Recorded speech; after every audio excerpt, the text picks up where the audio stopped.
Now, I'm going to make some people unhappy when I say this, but whiskey, really invented by the Irish, okay? I know the Scots don't like to hear this, but what we do know is that the Irish, probably some Celtic monks, went down to the Iberian Peninsula in, say, 800, 900 AD, somewhere thereabouts, and learned from Mohammedan cultures there, Muslim cultures, how to distill, took it back to the present-day British Isles, and eventually took it to Scotland. Well, heck, they took the race there, and they took the language there, and yes, the idea of distillation. But haggis, no, the Scots invented that on their own, so don't blame the Irish for that one. Okay, but here we have the Irish taking distillation there, and we don't really know, again, when they started distilling. Some people have said St. Patrick in 400 AD. No. St. Patrick had his own brewer, but there was no distillation going on. On the other hand, he had his own brewer. You got to like the guy. He, gets the idea of Ireland's beverages being built upon barley, whether it's something like stout or whether it's something like Irish whiskey. Definitely built on barley. But we have other grains. We have corn, we have oats, we even have wheat. We have barley that's been malted and barley that's not been malted.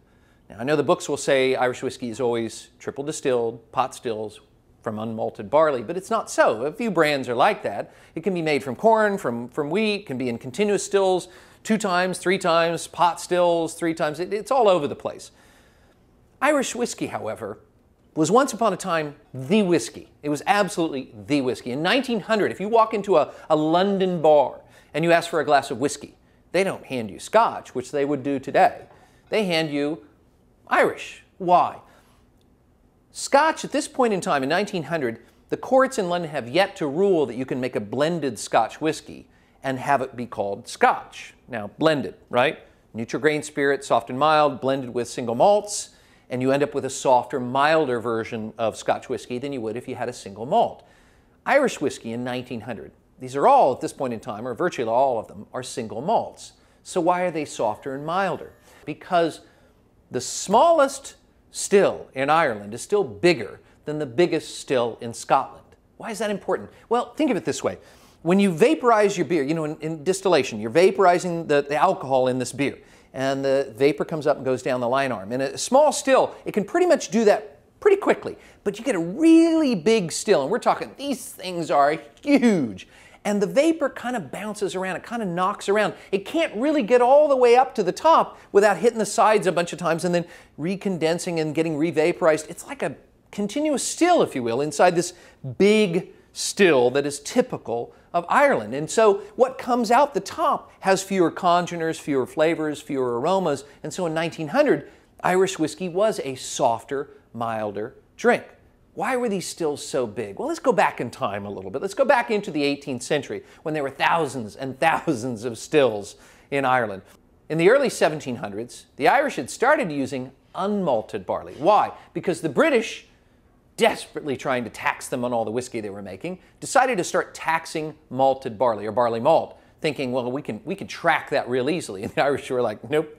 No problem. We'll just use unmalted barley. So that's where that tradition comes from. It's just trying to avoid taxation. It's the same reason why they have these big stills, because the British, desperate to try to tax the Irish for everything they were making, the Irish, of course, figuring it's their God-given duty not to pay taxes. Well, what happens is the British say, well, since we're having trouble taxing you on all the whiskey you make, we can tax you for every still we find. A huge tax, which the Irish respond to by saying, then we'll make a huge still, okay? Huge still where they can crank out a whole lot of whiskey. So in 1787, there's people going through the country trying to count the thousands and thousands of legal stills. In 1887, Lord Alfred Barnard does a survey and comes up with 28 distilleries. Certainly chief amongst those reasons being that while the British have tried their best to shut things down, the Irish themselves have figured out a better system, and that's to say to go to large-scale distillation, and that has been why they rule the world. When you walk into a bar in 1900 and you ask for a whiskey, you get an Irish. When you walk into a bar today, of course, and you ask for a whiskey, you get a Scotch, at least in London and most places in the world outside of North America. But the bottom line is, the 19th century was not kind to the Irish. The potato famine, lots of immigration, that certainly compressed the industry a lot. But the industry really was being compressed at this point in time. And then in 1914, what happens in 1914? The Easter Rebellion. The Irish declare war or declare their independence from the British.